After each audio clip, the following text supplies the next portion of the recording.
Hey everyone, today I'm talking to Calvin Kabanda from RydeSplit. Thank you so much for joining me, Calvin. If you could just start by sharing a little bit about your background and a little bit about RydeSplit. Yeah, so RydeSplit, my background is, interestingly enough, mechanical engineering, but I've been a part of the startup ecosystem since my back when I was in my first year. I kind of fell in love with what, kind of that intersection of business and technology. So I've kind of been in this whole startup thing since about maybe 2012. And at a certain point, I started realizing that what Mark Andreessen was saying was right in the sense of software is it in the world. Because at the time I went to Silicon Valley, and I couldn't see anyone who was hiring like traditional mechanical engineers. Everyone was looking for someone who could figure out, mechatronics. So mechanical and electronics, and of course, electronics is driven by software.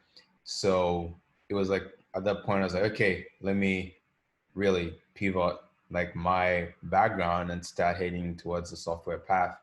And the concept of RydeSplit actually came about when I was trying to get to the airport one time, which was on my trip to Silicon Valley, but I live in Vancouver, Canada, and I had to take public transport, and we didn't have Uber at the time around here. And that friction to get from my place to the airport got me to thinking, what if they could be aware that people who are going in the same direction, can get to share their rides? And it was somewhat similar to what Uberpool was doing, but different in the sense that with carpooling or carpool networks that we're doing with RydeSplit, both the people are going in the same direction. So the cost is always split. Like if there's three people in the car, cost is split three ways. If there's two people in the car, cost is split two ways. That's what, from a business sense, it's cheaper than even an Uber, because all of you are heading in the same direction. And yeah, so now what RydeSplit has turned into is we're now building carpool networks for companies. Right now, we're working with a lot of with some construction companies. We build networks around their construction sites to help their workers get back and forth and repair them, schedule their rides, and they get to use our platform like that. But we also, once we've kind of figured that out, we're gonna move on to creating networks for specific activities. We see that there's a lot of groups on Facebook and Meetup that people get together to do things, social activities, and most times, there's a hiccup of transportation. It's like, well, how do I get there? Well, we can actually build a network around a specific social activity. Let's say I'm passionate about soccer. So, and let's say maybe hiking, golf, and things of that nature, group sports. So we want to do that for group activities as well. We want to do it for shopping. Let's say if you want to go to IKEA, you could schedule a ride, and someone else wants to go to IKEA but doesn't have a car, could catch a ride with you, if you have a truck, whatnot. So, but right now our focus is mainly to build these networks for construction companies, and then at a certain point kind of start breaking out into some mainstream, other mainstream verticals. That's really exciting. My father actually works for a construction company, and I hear all the time, and I've heard growing up, the struggles of the workers at his company finding a ride to get to work. And so I could totally see how this service would specifically be beneficial for people in construction companies.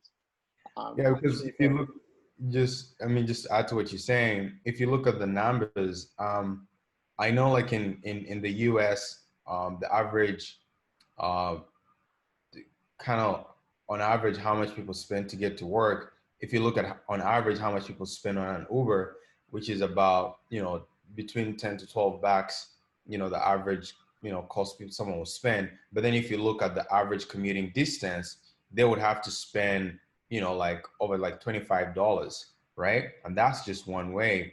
if Yeah. they were, so the average that people spend on commuting is higher than the average that people spend on Uber. So if you're in construction and you're doing long distances, it even becomes more, becomes, the cost just keeps on going up.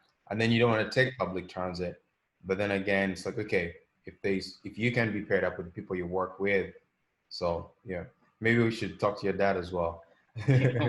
There goes the lead generation. Yeah. So you had this idea for RydeSplit as you were in Vancouver trying to get to the airport to head to Silicon Valley. Yeah.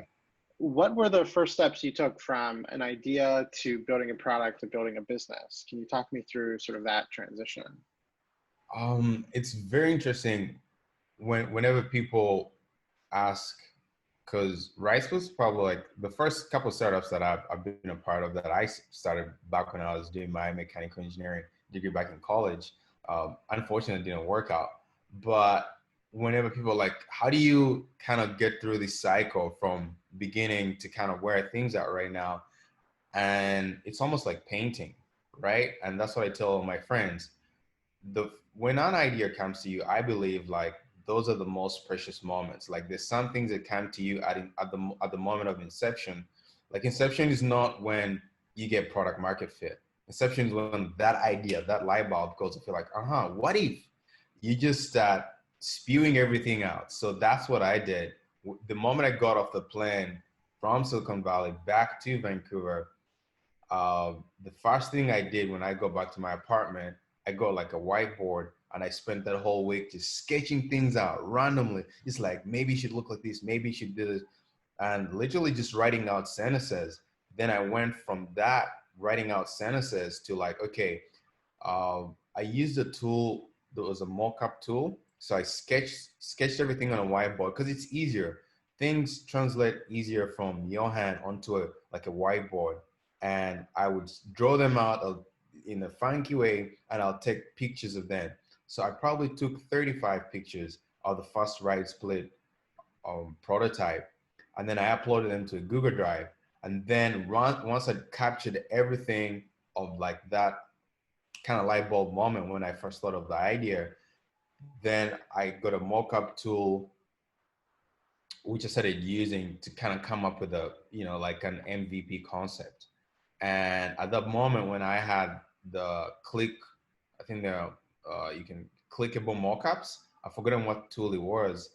I knew a friend at that time, and I said, "Hey, I'm thinking of working on something like this on this concept."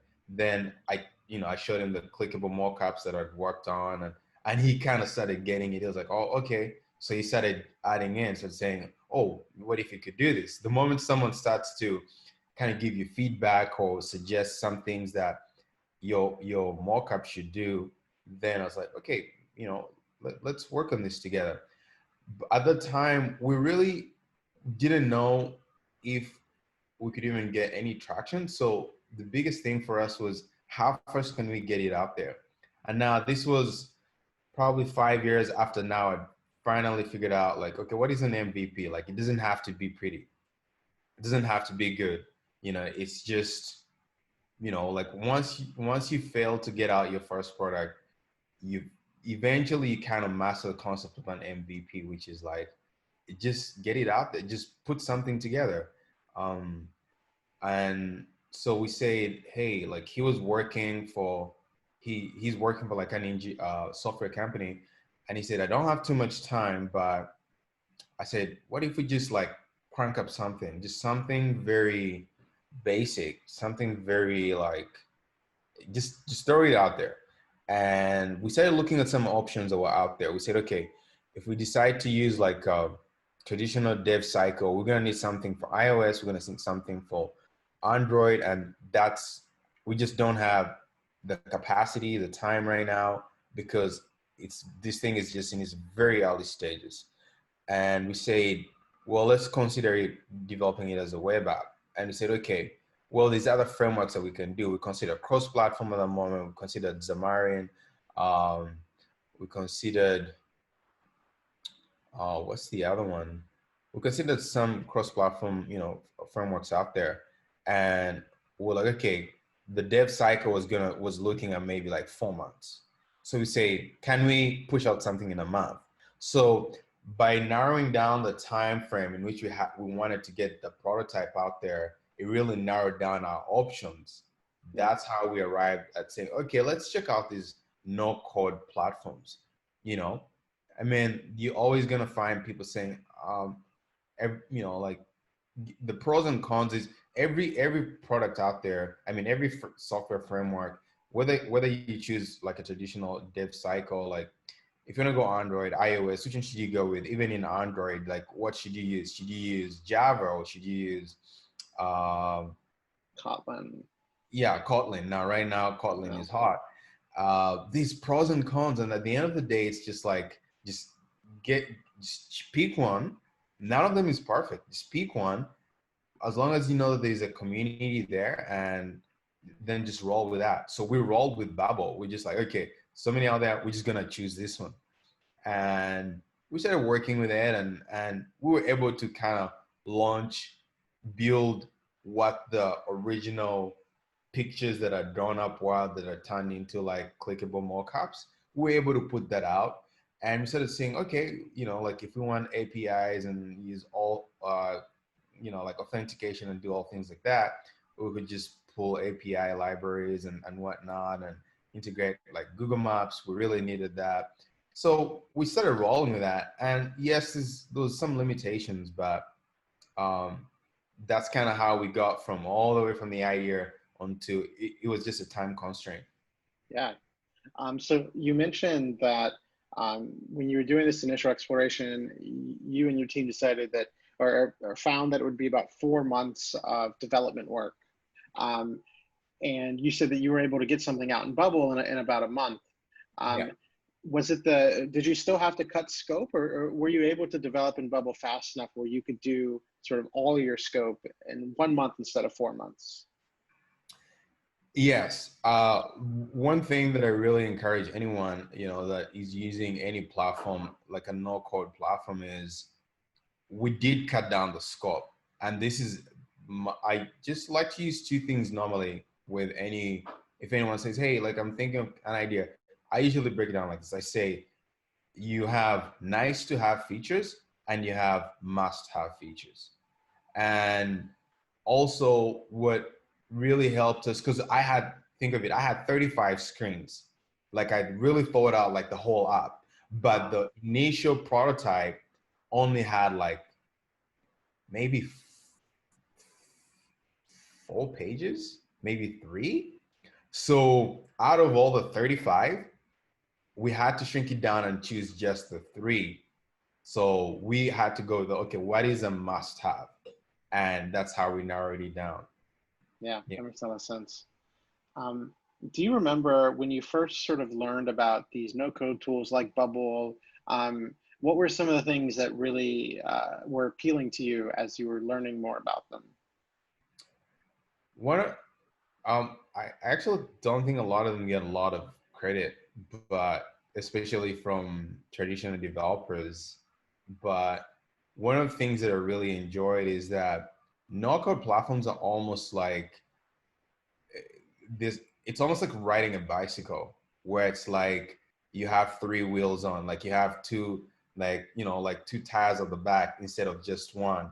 That's how I look at no coding platforms. Is There's a lot of things, especially coming from a mechanical background. I mean, I've been around software. I studied startups, so I've been kind of like I'd known the whole software speak. I knew what like backends were, like databases and things like that.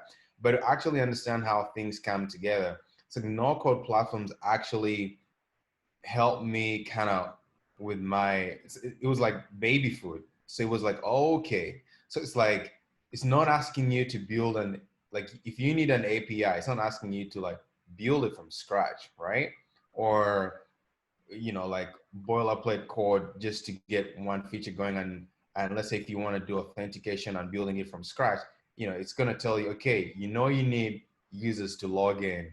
And okay, how do you get people to log in with Facebook? Well, go create a Facebook developer account, and now you have your API, Facebook, whatever, and now copy that and bring it on this end, and we'll help you do the rest. So you kind of, it starts to line up with the concepts of development. You're like, okay, so that means if I was to do it traditionally, I'll have to build the connection from our API to the Facebook one, like from scratch, right? And make that happen. So those are some of the things that I really started to appreciate.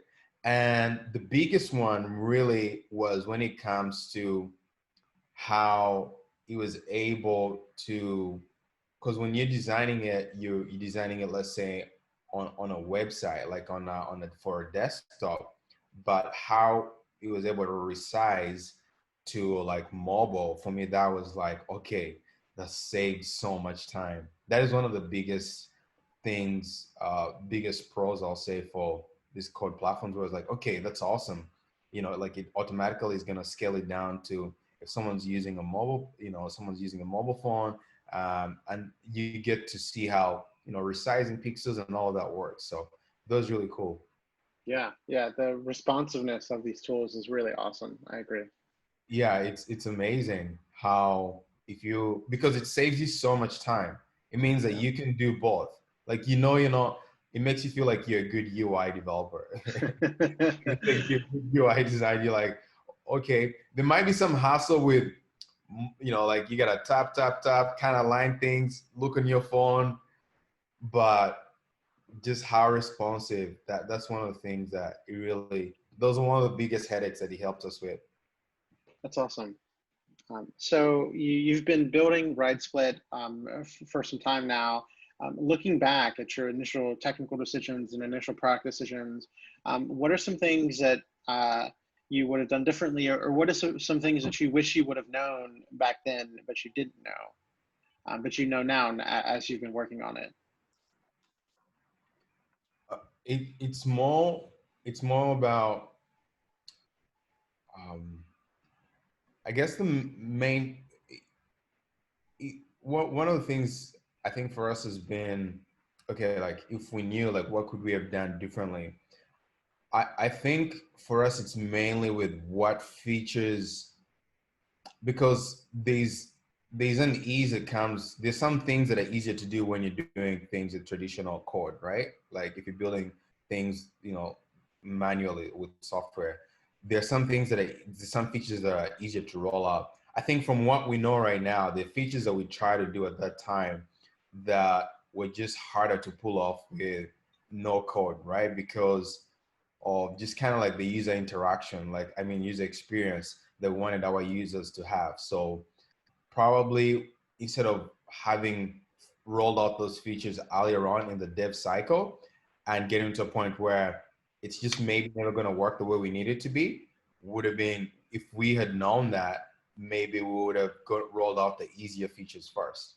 And I guess it also affects how you're approaching your dev cycle, because you're thinking, okay, there's different ways to improve your traction. It's not always about features, right? It's about like the user experience. So if we had spent more time focusing on the few features that we had at the time, and focusing more on like doing user interviews, finding out from our users what can we improve, versus trying to do the complex features, like if we knew that, getting that balance, that's something. But the other one that a lot of people always talk about is, at a certain point, your traction, at a certain point, kind of like the bandwidth, like can your no code platform kind of support that? And of course, like that's not something to worry about. I think a lot of people worry about that because they try to think, oh, this is not going to be able to sustain me when I have a million users. Well, guess what? You don't have a million users right now. So that's, I don't know who said, in startups, you solve the problems you have, right? Yeah. Like even when you're hiring, it's like, you're not trying to hire someone who's like a VP that worked at Google to manage like a 200 people team. No, your team is only like 3 people. Look for someone who can manage 3 people, right? Like, so that's that's a big problem that a lot of people have that we didn't have to deal with. I just kept on telling the guys, like, because every time we'll get a certain point, you start to see, okay, we're gonna get so many users, and this is not gonna be able to like sustain it, hold it together. It's like we don't have that right now. let's just keep going forward. So Yeah. Yeah. yeah. That's a great lesson that I think everyone needs to hear, and everyone needs to be reminded of, because even if you know it, sometimes it's Mhm. easy to forget. Um, do you? It's perfectly fine if you don't remember, but or if you can't talk about it. But what is like a specific problem that you ran into that Bubble you couldn't do with inside of Bubble? I'm just curious what kind of problems those are. Our our biggest challenges with Babel have just been m- more so not even really like yeah it's been more front end problems than back end problems for us. Gotcha. It's you know So like just like complex UI interactions and things of yes that that nature. yeah that's really been the biggest hurdle for us. Like we've had to kind of limit our user experience because it would either take like so many weeks to just nail it with Bubble versus like a couple of days or a couple of hours building it out with with code or with like a stronger framework. So that's been the biggest hindrance for us. It's just been limiting what we can do. Yeah. That makes total sense. Yeah. Um, awesome. So, um, as you look towards the future of your business and your company and your product, do you see yourself continuing on these no-code platforms? Or are you trying to interweave no-code with traditional code? Are you planning on abandoning them completely? What is, as you think towards the future of RydeSplit, how are you thinking about that? Um,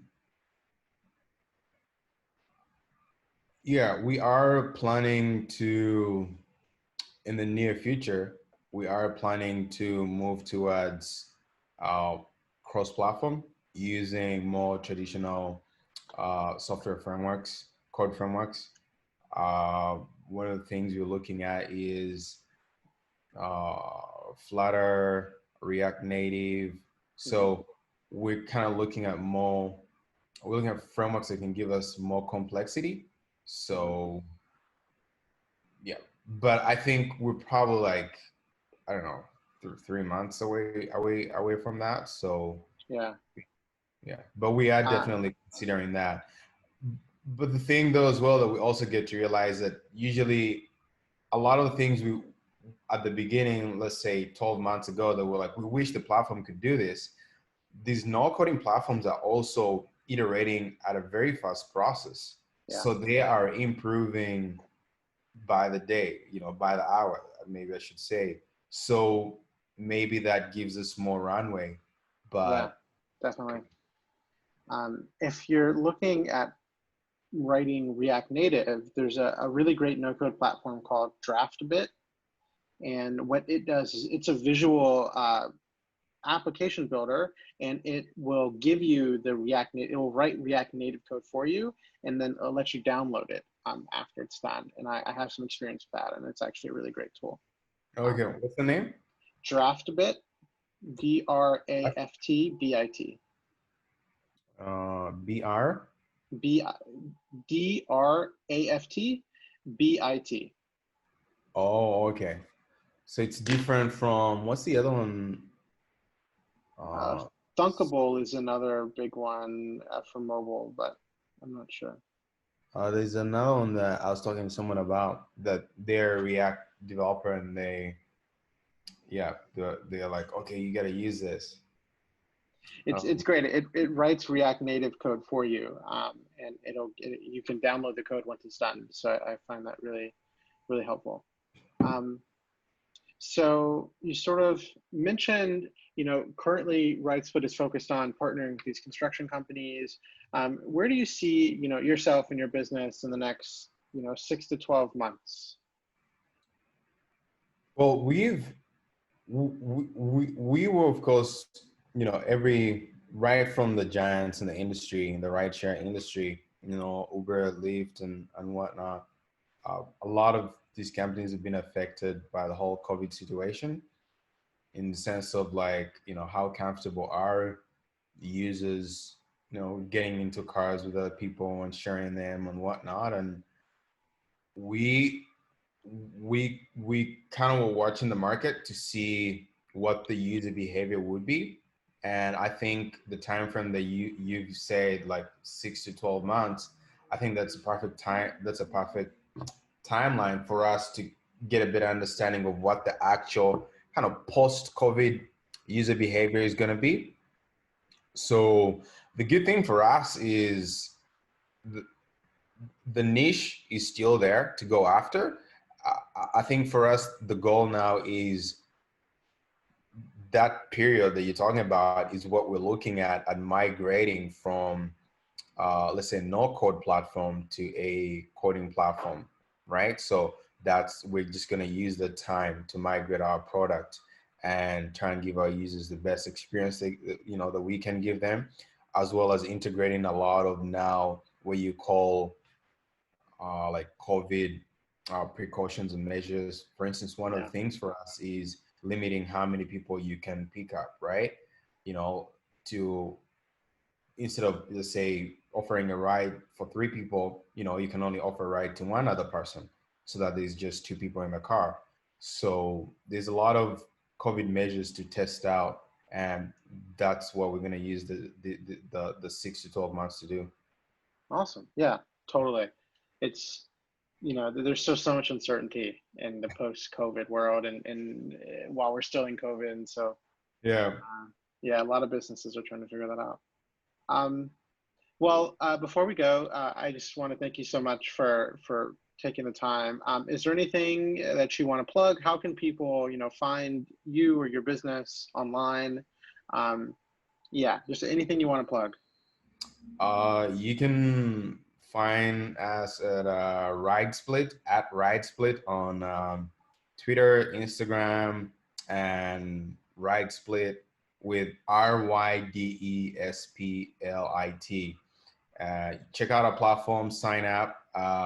We like to do Zoom onboarding sometimes, so get to meet people actually and get feedback from them. And yeah, I'm excited. I'm actually excited that you guys are also, in this space to get the movement going, Sprout Labs, and yeah, I'm excited to see what you guys are able to do with other startups.